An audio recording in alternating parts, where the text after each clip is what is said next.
दोस्तों, atomic bomb से पूरी दुनिया खत्म हो सकती है। तो आखिर क्यों और किन परिस्थितियों में इन बॉम्ब्स को बनाया गया? क्या हिटलर का डायरेक्टली इसमें कुछ लेन देन था? ये बॉम्ब बनाने का कंसेप्ट आया कहां से और ये इवॉल्व कैसे हुआ और ये बॉम्ब्स काम कैसे करते हैं? आइंस्टाइन इस बॉम्ब बनाने के प्रोसेस में किस तरह से इन्वॉल्व थे? और सबसे जरूरी बात, इन बॉम्ब ब्लास्ट के कंसिक्वेंसेस क्या निकले? तो इन सभी सवालों के तह तक जाने के लिए हमें जाना होगा हिटलर के टाइम में।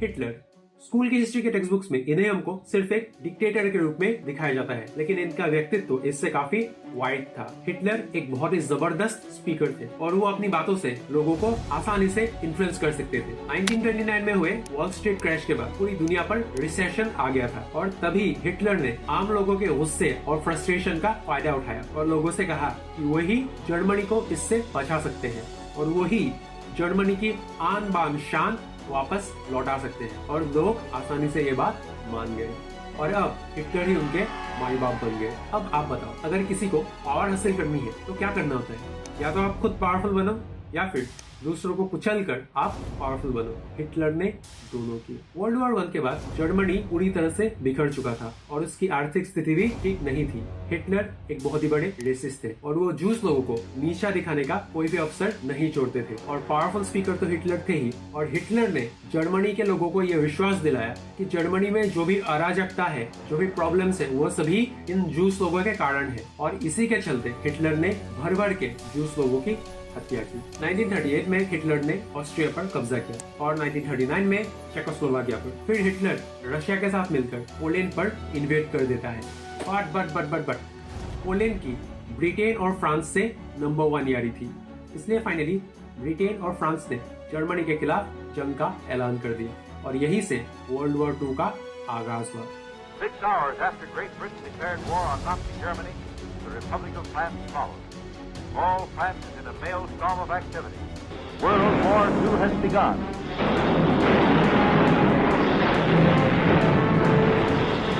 वर्ल्ड वॉर 1 में जर्मनी बुरी तरीके से हार गया था और हिटलर खुद भी इस जंग में सिपाही रह चुके थे, इसलिए उनको जंग की काफी नॉलेज और एक्सपीरियंस थी। जर्मनी ने अपने पास्ट की गलतियों से बहुत कुछ सीखा था और हिटलर मिलिट्री में भारी इन्वेस्टमेंट करने लगते हैं और बॉम्ब्स, मिसाइल्स, फाइटर प्लेन्स के एडवांसमेंट पर वो ध्यान देने लगते हैं। इन सब के चलते देखते ही देखते जर्मन आर्मी ब्रिटेन और फ्रांस से ज्यादा एफिशिएंट बनती गई, लेकिन ब्रिटेन और फ्रांस ने इस पर कुछ खास ध्यान नहीं दिया और वो पुराने तौर तरीकों से ही जंग में लड़ा कर रहे थे। और इसी के चलते जर्मन सेना तादाद में कम होने पर भी फ्रांस और ब्रिटेन से ज्यादा खतरनाक थी।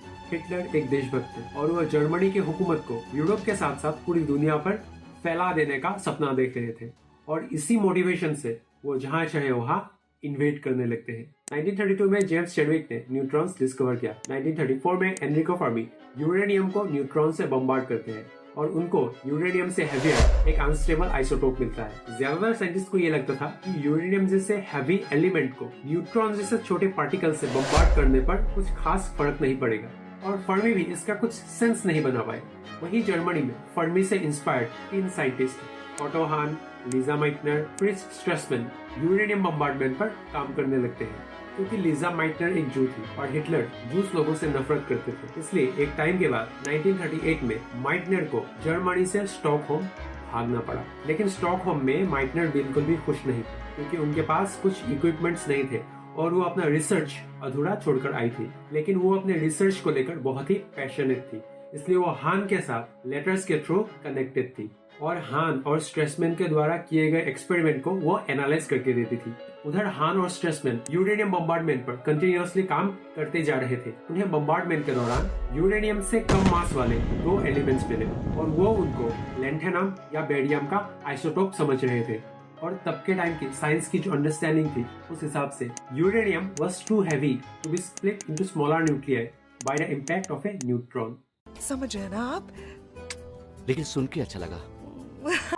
इसका मतलब यूरेनियम जैसे हैवी एलिमेंट को न्यूट्रॉन जैसे छोटे पार्टिकल से तोड़ पाना बिल्कुल अनलाइकली था। और आप ऐसा सोचो कि अगर एक ईंट को एक बुलेट से फायर करके अगर 2 टुकड़े मिले और वो दोनों टुकड़े एक आयरन का दूसरा गोल्ड का मिले तो कैसा लगेगा? Oh my God! साइंटिस्ट को भी बिल्कुल यही रिजल्ट्स मिल रहे थे। मतलब यूरेनियम को न्यूट्रॉन से तोड़कर उन्हें क्रिप्टॉन और बेरियम जैसे एलिमेंट्स मिल रहे थे और हान और स्ट्रेसमैन को कुछ समझ नहीं आ रहा था। माइटनर उन दिनों अपने नेफ्यू ऑटो फ्रिश के साथ हैंग आउट कर रही थी। एक दिन माइटनर और फ्रिश ऐसे ही टहल रहे थे और उन्होंने हान के प्रॉब्लम का सोल्यूशन निकाल लिया और तुरंत माइटनर ने हान को ये लिखकर भेज दिया और उस पूरे प्रोसेस का नाम दिया न्यूक्लियर फिजन। फिर हान ने स्ट्रेसमैन के साथ मिलकर एक पेपर पब्लिश किया और जिसके लिए उन्हें नोबेल प्राइज तक मिल गया। लेकिन इसके लिए हान ने माइटनर को कभी भी क्रेडिट नहीं दिया। भलाई का जमाना न तब था न आज है। देखो 90% लोग सब्सक्राइब ही नहीं करते।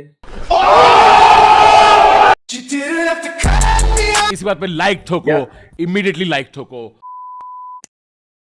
चलो आप न्यूक्लियर फिजन समझते हैं। देखो अगर आप यूरेनियम को न्यूट्रॉन से बम्बार्ड करोगे तो यूरेनियम का न्यूक्लियस अनस्टेबल हो जाएगा और दो अलग एलिमेंट्स क्रिप्टॉन और बेरियम फॉर्म होगा और साथ में 3 न्यूट्रॉन्स भी निकलेंगे। अब अगर आप इन दोनों एलिमेंट्स के मास का सम निकालो और अपना ओरिजिनल यूरेनियम देखो तो इन दोनों के मास में बहुत ज्यादा फर्क आएगा और बहुत सारी एनर्जी भी प्रोड्यूस होगी। तो आखिर ये मास कहाँ चला गया और एनर्जी कहाँ से आई? यही बात ऑटो फ्रिश और माइटनर ने फिगर आउट की। उन्होंने आइंस्टाइन के E=mc² फॉर्मूला का सहारा लिया, जिसको अगर हम सिंप्लीफाइड वे में बोले तो ये फॉर्मूला यही कहता है कि मास ही एनर्जी है, मतलब मास ही एनर्जी में कन्वर्ट होता है। यानी कि इन दोनों एलिमेंट्स के मास का जो सम निकलता है वो अपने ओरिजिनल यूरेनियम से कम निकलता है। तो ये जो कम निकलने वाला मास है यही एनर्जी में कन्वर्ट हो रही है और ये एनर्जी लगभग 200 मेगा इलेक्ट्रॉन वोल्ट के बराबर है और 200 मेगा इलेक्ट्रॉन वोल्ट एक टिपिकल कार इंजन से 3000 गुना ज्यादा है। अब अगर आप इस फिजन से निकले हुए इन न्यूट्रॉन्स को कंसिडर करो, ये न्यूट्रॉन्स अगर अलग अलग यूरेनियम एटम को बम्बार्ड करेंगे तो वहां से भी बहुत सारी एनर्जी प्रोड्यूस होगी। मतलब यूरेनियम को अगर न्यूट्रॉन से कंटिन्यूअसली बम्बार्ड किया जाए तो कंटिन्यूअसली मास एनर्जी में कन्वर्ट होती रहेगी। मतलब ऐसे ही न्यूक्लियर फिजन को अगर एक कंटिन्यूअस प्रोसेस में कन्वर्ट किया जाए तो इससे बहुत ज्यादा एनर्जी प्रोड्यूस होगी और इससे ही एटम बम बनाया जा सकता है। इसका मतलब समझे अभिजीत भट्टाचार्य? इसका क्या मतलब हो सकता है सर? हैं? इसका मतलब थियोरेटिकली न्यूक्लियर बॉम्ब बनाना पॉसिबल था और ये बात पूरे साइंटिस्ट के कम्युनिटी में फैल जाती है और वहाँ जर्मनी में हिटलर के अंडर में वर्नर हाइजेनबर्ग एटॉम बम बनाना चालू कर देते हैं। 1939 में यूजीन विग्नर, लियो जिलर्ट और कुछ साइंटिस्ट आइंस्टाइन के पास एक लेटर के साथ आते हैं। ये letter US president Franklin D Roosevelt के लिए था। इस लेटर में कुछ खास था और ये साइंटिस्ट चाहते थे कि रूजवेल्ट इस लेटर को सीरियसली ले, क्योंकि आइंस्टाइन एक फेमस साइंटिस्ट थे। तो इसलिए इन साइंटिस्ट को पता था कि अगर आइंस्टाइन इस लेटर को साइन करेंगे तो रूजवेल्ट इस लेटर को सीरियसली लेंगे। इस लेटर पर यही लिखा था कि जर्मनी में एटॉमिक फिजन का परीक्षण हो चुका है और इससे मानव जाति को क्षण भर में खत्म करने की क्षमता रखने वाले वेपन का निर्माण किया जा सकता है और अगर ये हथियार किसी तरह से हिटलर के हाथ लग गया तो हिटलर पूरी दुनिया को खत्म कर सकता है। रूजवेल्ट ने इसमें समय लगाया और काफी डिस्कशंस और कंसल्टेशंस के बाद वो एटॉमिक बॉम्ब बनाने का परमिशन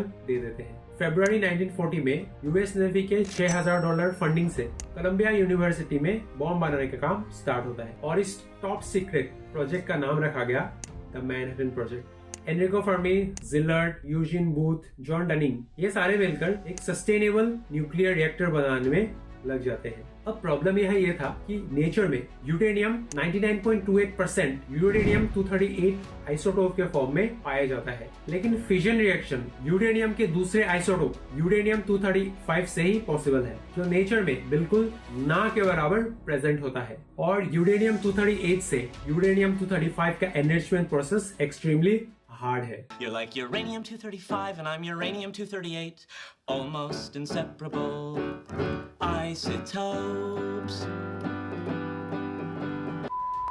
फरवरी 1941 में यूनिवर्सिटी ऑफ कैलिफोर्निया में प्लूटोनियम डिस्कवर किया गया, जो यूरेनियम से ज्यादा एफिशिएंट है। अब इन दोनों एलिमेंट्स के रिसर्च के लिए $169,000 फिर से पंप किया गया। यूएस ने अब तक वर्ल्ड वॉर 2 में डायरेक्टली भाग नहीं लिया था, लेकिन वो ब्रिटेन को आर्म्स और एम्यूनिशन सप्लाई कर रहे थे। उधर जापान का जर्मनी और इटली से अलायंस था और देखते ही देखते 7 दिसंबर 1941 को जापान ने यूएस ऑक्युपाइड पर्ल हार्बर पर सरप्राइज स्ट्राइक किया।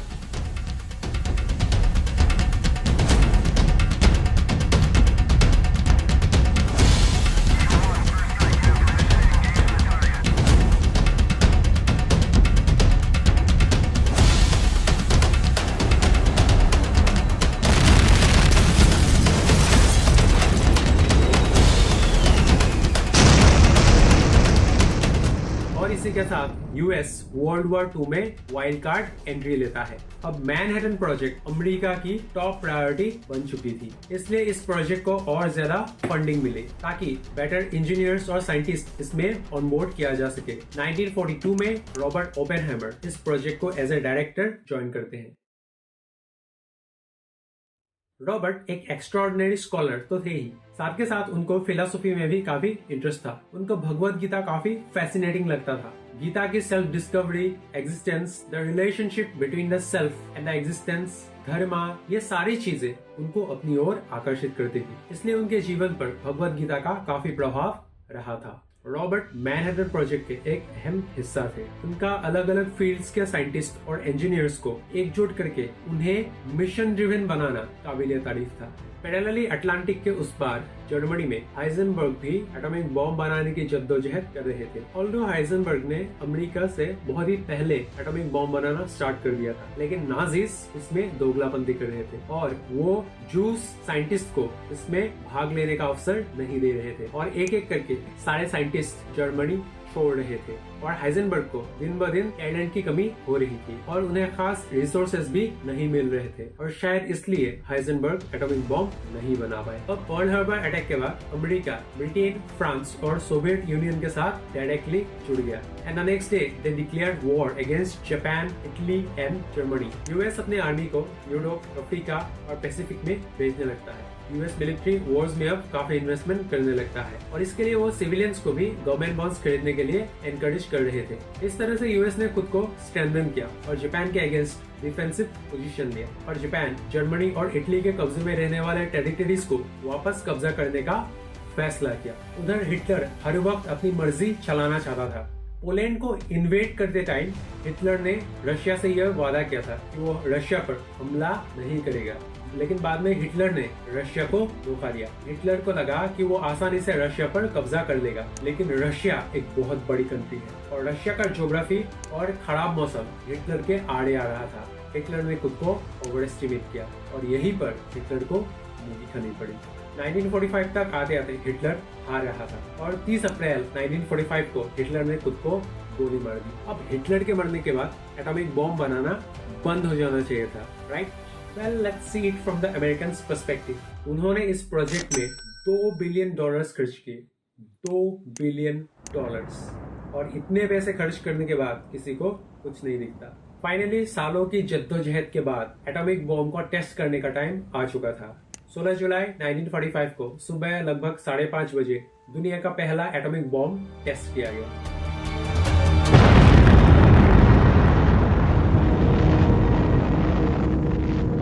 On July the 16th, they test the world's first atomic bomb. इस विस्फोट में 25,000 टन TNT जलाने पर जितनी एनर्जी प्रोड्यूस होगी उतनी एनर्जी निकली थी। इस एक्सप्लोजन से डेजर्ट के चारों तरफ के पहाड़ दिन से भी ज्यादा चमक रहे थे। 160 किलोमीटर तक शॉक वेव्स फैल गई। एक्सप्लोजन का कलर पहले पर्पल, फिर ग्रीन और फिर सफेद हो गया था और मशरूम क्लाउड करीब 12 किलोमीटर जितना ऊंचा बना था। इसी एक्सप्लोजन को देखकर रॉबर्ट ओपेनहाइमर के मुंह से गीता की यह श्लोक निकली थी। दिवि सूर्य सहस्रस्य भवेद्युगपदुत्थिता यदि भासदृशी सा स्यात् भासस्तस्य महात्मनः। मतलब अगर आकाश में 1000 सूरज एक वक्त में प्रकट हो जाए तब भी परमात्मा के इस विश्व रूप की बराबरी नहीं कर सकता। उधर पर्ल हार्बर अटैक के बाद जापान और यूएस के बीच कई सारे बैटल्स हुई। Battle of the Coral Sea, battle of the Aleutian islands, battle of Tarawa, battle of the Philippines, battle of Leyte Gulf जैसे कई बैटल्स दोनों फोर्सेस के बीच लड़ी गई। इनमें से सबसे खतरनाक था the battle of Okinawa. US ने जापान को पूरी तरह से इन्वेड करने के लिए ओकिनावा आइलैंड पर हमला कर दिया। बैटल ऑफ ओकिनावा को one of the bloodiest battle भी कहा जाता है। यहाँ पर जापानीज सुसाइड बॉम्बर्स अपने प्लेन्स को जाकर दुश्मन के शिप्स पर डायरेक्ट क्रैश कर दे रहे थे। इस बैटल में 1 लाख से ज्यादा जापानीज सोल्जर्स और सिविलियंस की मौत हो जाती है और यूएस के 12,000 सोल्जर्स और सेलर्स की मृत्यु हो जाती है। 2 जुलाई 1945 में इस आइलैंड को यूएस द्वारा सिक्योर घोषित किया गया। अप्रैल 1945 में US president Franklin D Roosevelt का देहांत हो जाता है। उनके जगह पर हैरी ट्रूमैन यूएस के प्रेसिडेंट बनते हैं। सालों साल लड़ाई करने के बाद भी जापान सरेंडर नहीं कर रहा था और यूएस भी जापान को पूरी तरह से हरा नहीं पा रहा था और ट्रूमैन एक क्विक सोल्यूशन चाहते थे। इसलिए finally Truman British president Churchill और सोवियत प्रेसिडेंट स्टालिन के साथ मिलकर एक बैठक करते हैं। फिर ट्रूमैन ने जापान को नोटिस भेज दिया ये कहकर कि सरेंडर करो वरना विनाश ही विनाश होगा। लेकिन जापान के एम्परर हिरोहितो ने इस पर कुछ खास ध्यान नहीं दिया। फिर यूएस ने जापान के हिरोशिमा शहर पर दुनिया का सबसे पहला एटॉमिक बॉम्ब गिरा दिया।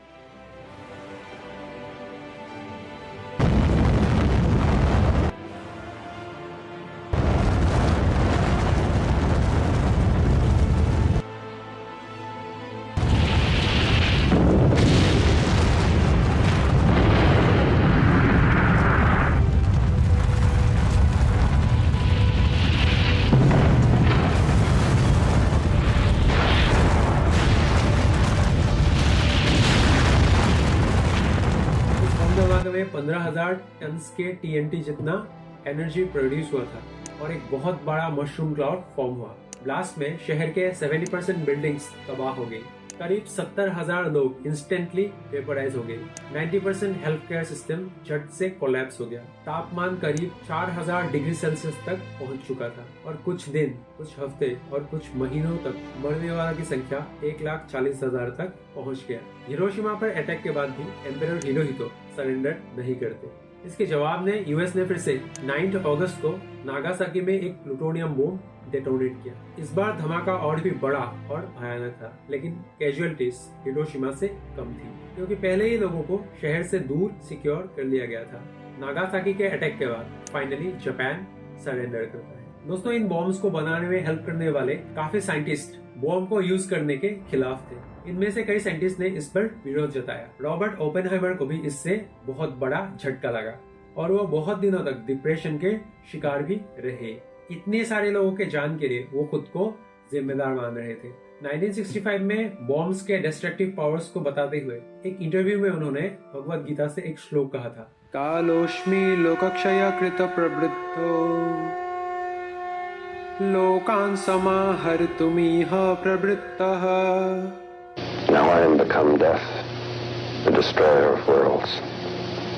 दोस्तों, हमारे स्कूल्स में हिस्ट्री और साइंस इन दोनों सब्जेक्ट्स को अलग अलग करके पढ़ाया जाता है, लेकिन इन दोनों सब्जेक्ट्स का आपस में अच्छा रिलेशन भी बन सकता है। हिस्ट्री क्या है? सिर्फ कहानी ही तो है। और साइंस के एक फेनोमेनन को कैसे डिस्कवर किया गया, ऐसी बहुत सारी अमेजिंग स्टोरीज है। अगर किसी फेनोमेनन के बैक स्टोरी को हम ट्रेस करेंगे, अगर उसकी कहानी हमको पता होगी, तो उसको जानने के लिए हम ज्यादा उत्सुक होंगे और हमें ज्यादा मजा आएगा। और ये मजा मैं सबको देना चाहता हूँ। तो दोस्तों, अगर आपको वीडियो अच्छा लगे तो लाइक कीजिए। अगर आपको इसको किसी और को दिखाना है तो शेयर कीजिए। और आपको अगर हिस्ट्री और साइंस रिलेटेड स्टोरीज जाननी पसंद है तो इस चैनल को सब्सक्राइब कीजिए। Thank you so much for watching. I will see you in the next video.